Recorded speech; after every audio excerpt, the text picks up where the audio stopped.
പോലീസിന്റെ ഈ പ്രവൃത്തിയുമായി ബന്ധപ്പെട്ടുകൊണ്ട് കോൺഗ്രസ് നേതാവ് രമേശ് ചെന്നിത്തല മുഖ്യമന്ത്രിയെ വിമർശിച്ചുകൂടി രംഗത്തെത്തിയിരിക്കുകയാണ്.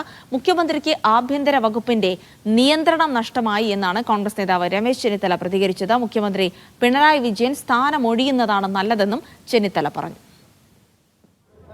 കേരള പോലീസ് നരാധപന്മാരായി മാറരുത്.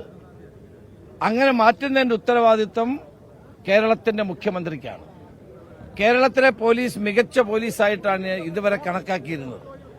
എന്നാൽ ഇതിന് ഭരണപരമായ പരാജയങ്ങളാണ് കേരള പോലീസിനെ ഈ നിലയിൽ എത്തിക്കാനുള്ള കാരണം. ഈ നിലയിൽ കേരള പോലീസിനെ എത്തിക്കാനുള്ള കാരണം കേരളത്തിന്റെ മുഖ്യമന്ത്രിയുടെ പിടിപ്പുകേടും ഭരണരംഗത്ത് അദ്ദേഹത്തിന്റെ അനാസ്ഥയുമാണ്. അദ്ദേഹത്തിന് ഈ പോലീസിന്റെ കാര്യത്തിലുള്ള നിയന്ത്രണം പൂർണ്ണമായും നഷ്ടപ്പെട്ടിരിക്കുന്നു. ഒന്ന്, പാർട്ടിക്കാർ പോലീസ് സ്റ്റേഷൻ ഭരിക്കുന്നു. രണ്ട്, പോലീസ് അസോസിയേഷൻ എന്ന് പറഞ്ഞ് കുറെ ആളുകൾ ഈ പോലീസുകാരെ ഇട്ട് ബുദ്ധിമുട്ടിക്കുന്നു. സ്വതന്ത്രമായി കേരളത്തിലെ പോലീസിന് പ്രവർത്തിക്കാൻ കഴിയാത്തതാണ് ഈ ദുരവസ്ഥയ്ക്ക് കാരണം. ഇത് ഭരണപരാജയമാണ്. പിണറായി വിജയൻ ആഭ്യന്തരമന്ത്രി സ്ഥാനത്ത് നിന്ന് ഒഴിയുന്നതാണ് ഏറ്റവും നല്ലത് എന്നാണ് എന്റെ അഭിപ്രായം.